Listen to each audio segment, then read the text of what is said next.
Hi guys! So tignan po natin kung ano papakita sa love reading ng collective.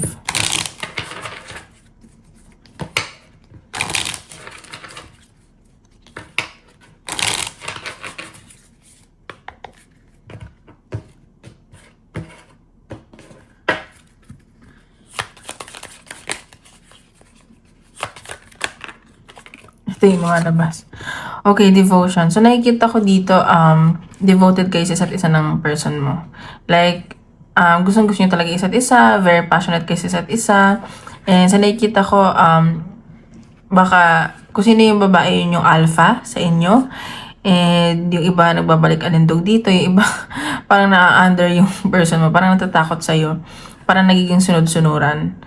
Pero sa nakikita ko itong person mo, thankful sa connection nyo. May mga gusto kayong baguhin sa sarili nyo, baka meron dito gustong mag-exercise or mag-cardio, ganyan. So, tinan pa natin. Lovely din ng collective. Guys, paalala lang po hindi po lahat ay makaka-resonate. So, take what resonate and leave what doesn't. And don't forget to hit like and subscribe para po updated kayo sa videos ni upload. And kung gusto niyo po private reading, message nyo lang ako sa Facebook or Instagram. Nasa description box below, okay? Love reading ng collective.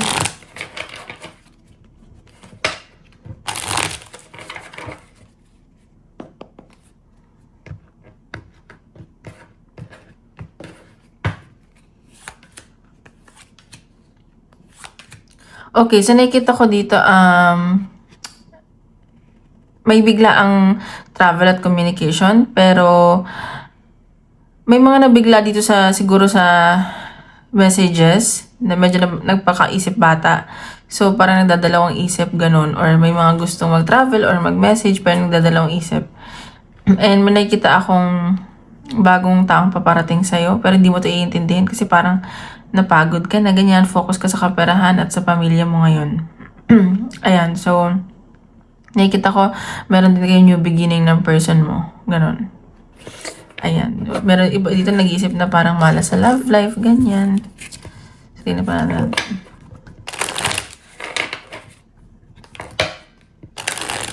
Meron isa sa inyo parang nagdadalawang isip na sa connection. Okay na pa natin. Love reading ng collective.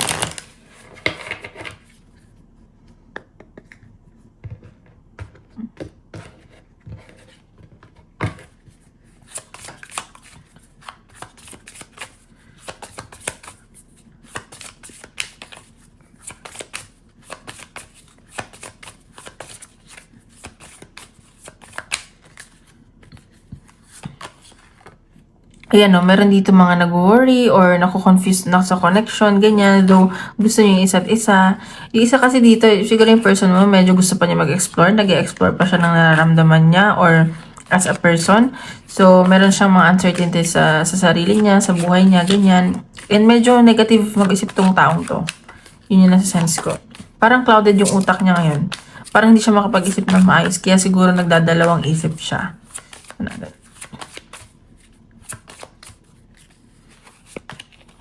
Ayan no, medyo emotional tong taong to.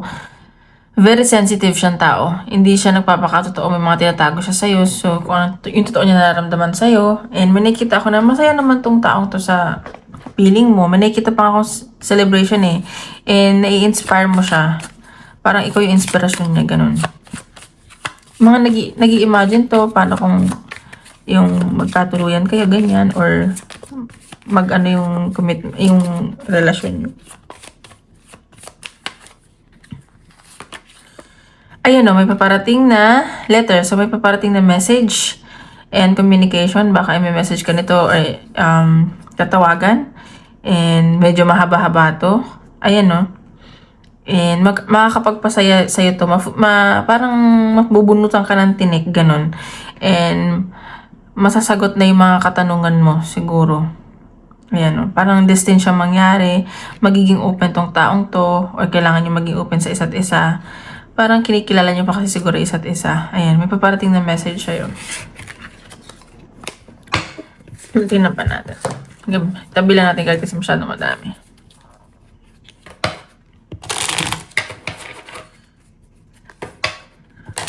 Ano ba mapakita sa connection nyo?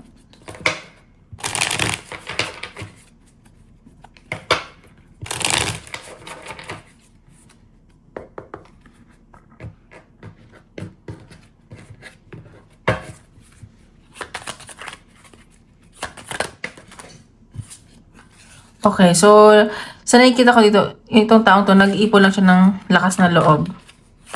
Ayan, so baka nagpa-practice siya or nagiging ano siya, nag-isip siya ng mga ideas kung paano niya sisimulan, kakausapin ka, ganyan. Willing siyang mag-invest sa'yo. And hinahunt mo kasi tong taong to eh, kaya siya naiirita. Alim yung parang gusto kanyang kalimutan pero hindi niya magawa. Ganon. So, naiirita siya sa sarili niya. Ayan no, pero natatakot to kasi siguro may depression tong taong to, nagka-phobia na from the past, and medyo napaparanoid siya, ayan. Pero willing naman siya mag-invest, naghahanda lang tong taong to ng lakas ng loob. Ayan no, eternal love, nakikita ka niya as soulmate, or soulmates kayo, nakikita ka niya panghabang buhay, ganyan, makakasama habang buhay. And medyo na-awkward lang siguro siya. And ayun, so baka nagbubulag-bulagan siya, ganyan, or ikaw to. Pero sa nakikita ko, magiging maayos daw to. Like, yung conclusion niya, like, magbubunga lahat ng pag-iisip niya o gagawin niya sa connection niyo. Ayan o, medyo ma-pride lang tong taong to. Ayun ako guys, hindi po nakakain ng pride. So, tinumpa natin.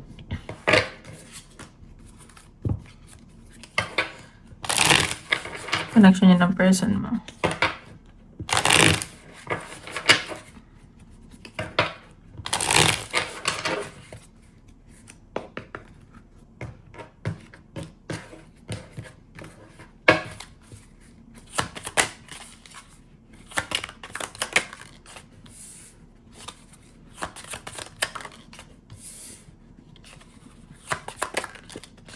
Ayan o, grabe yung yung willing siyang mag-invest sa'yo. And nagbibigayan kasi kayo eh. Like, lagi kayo may give and take. May nakikita talaga akong bigla ang communication na pag-travel. So, nakikita kanya asama na, alam mo yun, grabe yung charisma mo sa kanya, very passionate, and parang perfect ka sa paningin niya, ganun. Ayan no, minamanifest ka nitong taong to. Gusto niya ng new beginning sa relasyon niya. Sabi ko sa inyo eh, gusto, mag-i-invest at mag-i-invest to. And, baka nasa travel kayo ngayon or siya, napapasaya mo siya. Hoping siya dito sa connection na to. Ayan no, gusto niya ng stability. Nakikita ka niya asama na, alam mo yung flexible, cool lang, ganyan. Na, kahit hindi kayo parehas ng estado sa buhay, kaya mong makasama at siya din. Basta sobrang chill nung connection nyo. Parang lahat, parang tawag ito, lahat mababagayan, ganun. Tingnan pa natin. Masaya siya sa connection nyo.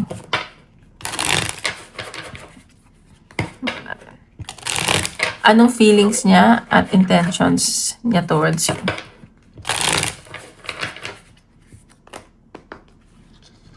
Feelings niya at intention niya towards you.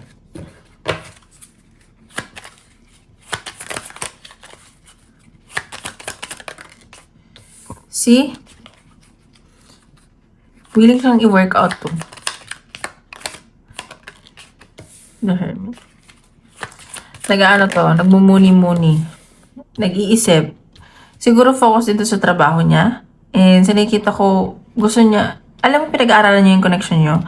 Nag-i-stock din to sa'yo, ganyan. Nag-iisip-isip siya eh. Nag-iisip siya paano niya ayusin yung Sima Pride. The Empress. Okay. So, meron ako nakikita ditong obsession energy. Baka siya to. And nakikita ka niya kasi asama na parang wife material, mother material, and parang gusto ka na niyang mapangasawa, makasama habang buhay. Nagmamatigas lang to eh. Parang napagod na kasi siya from the past. And marami na siyang na-experience sa love life niya. Nasaktan siguro siya, ganyan. Pero willing to work out to eh. Willing to work it out tong connection nyo. And nakita ko nag-focus sa trabaho niya, pero naiisip ka niya. Kahit ina-isolate niya yung sarili niya, ikaw yung nasa isip niya. And sa nakikita ko, tawag dito, obsessed to sa'yo kahit hindi kayo masyadong nagkakasama or nagkakausap. And nakikita ko stuck to sa connection nyo. Ayun, gusto talaga niya mag-invest. O, see? Mahal niya isa't isa, gusto niya isa't isa. And may partnership ako nakikita. So, ayan. Nag-iisip pa lang to. Pero makikita kong biglang communication at pag-travel. Baka mag-message to. Tingnan pa natin. Ano pa makikita natin? Feelings or intentions na sa'yo.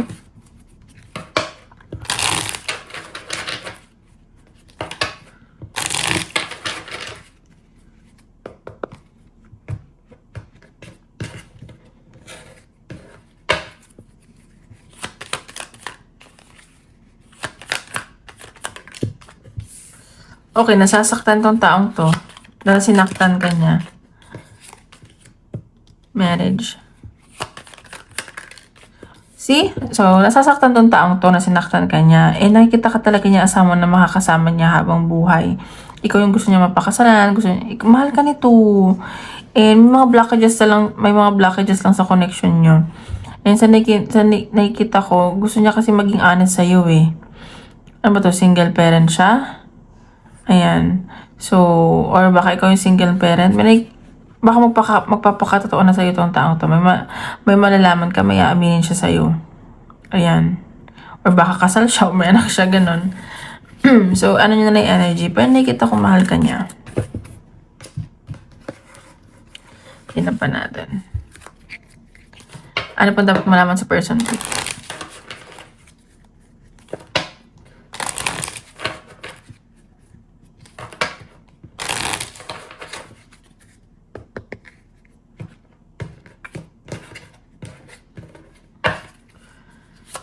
Ano pa dapat malaman sa person mo?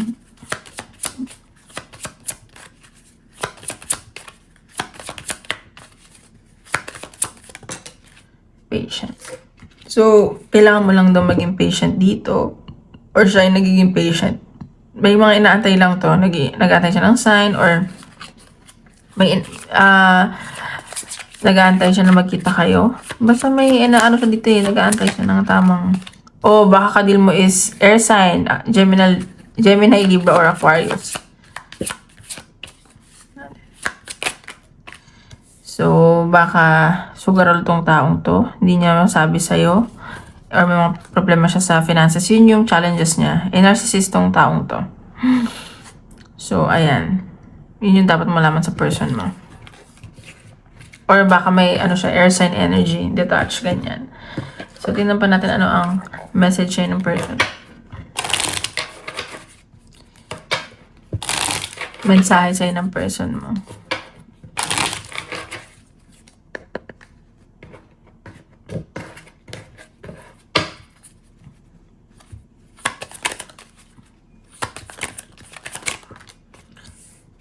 Or, sa ngayon hindi daw siya available.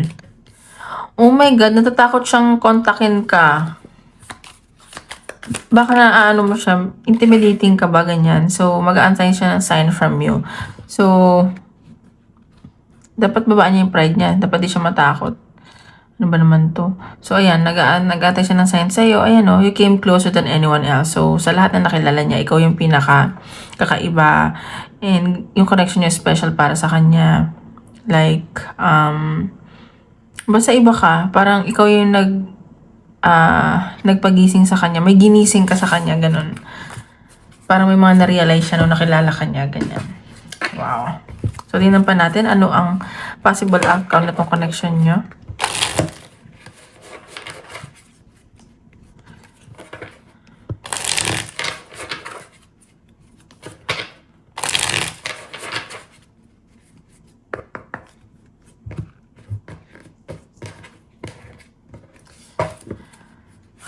Parang takot ng taong to, nafe-feel ko. Natatakot siya.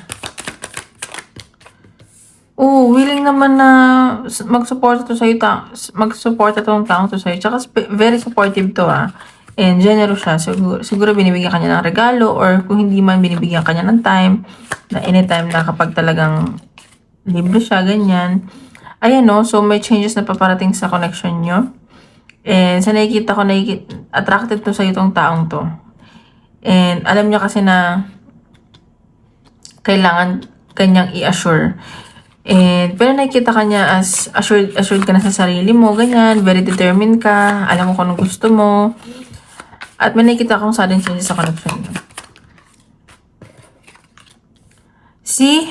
So magkakaroon ng balance yung connection nyo. Mahal nyo naman isa't isa baka twin flame kayo at saka spiritual tong connection nyo. Siguro connected kayo from the past, from past life. And nakikita ko na magiging masaya daw kayo, ganyan, may success tong connection na to. Ayan no, medyo mabagal lang tong taong to. Pero nakikita ko magiging successful tong connection na to. So, siguro, kasi alam nyo, sa relasyon wala naman perfect May mga flaws tayo lahat. So, it will just take someone na matanggap yun. And, nasa sa atin yun kung magiging better person tayo para sa partner natin o hindi. Ayun no, may awakening na nangyari sa person mo. Ayun no, may nagtapos sa kanya. So, nilalayuan niya na to or ikaw itong lumalayo. And, when nakita kasi ako dito, parang napagod nga siya from the past. So, parang trauma, ganun. So, tingnan pa natin anong message siya ni universe. Mensahe sa universe.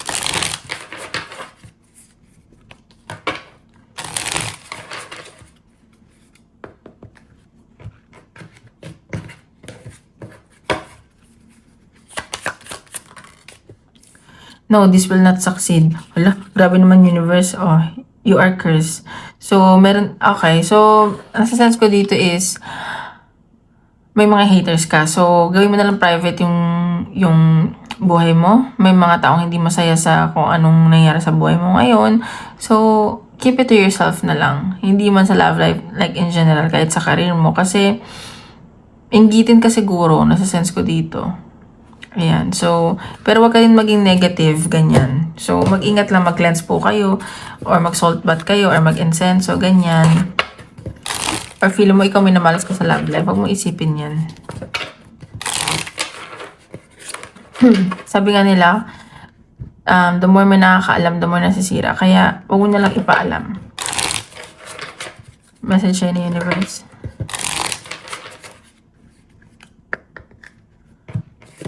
Oops.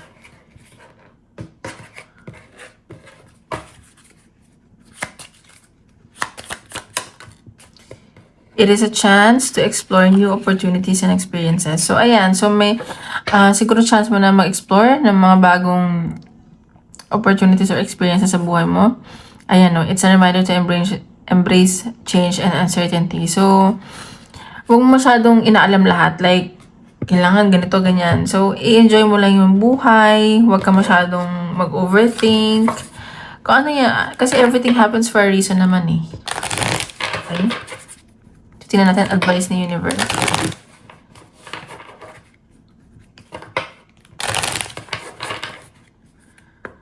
Advice ni universe.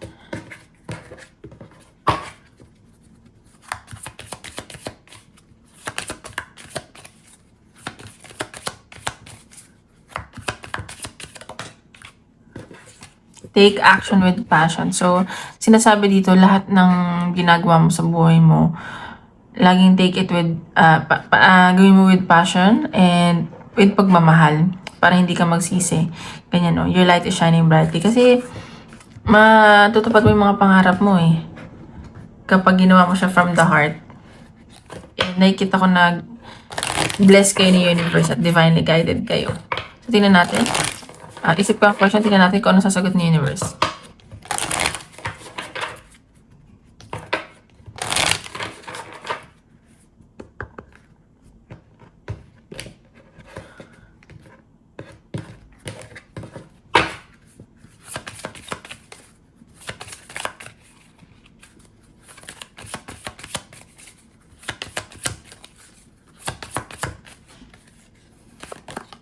abundance. So, may paparating na abundance. And I know if you believe. So, nakikita ko na very positive and i-claim mo na at manifest mo yung mga blessings from the universe and kay Papa Jesus. Ayun, no? Communicate clearly. So, maging communicative kayo, ganyan, emotionally intelligent, para wala masyadong complication. So, ayun lang guys. Maraming salamat po.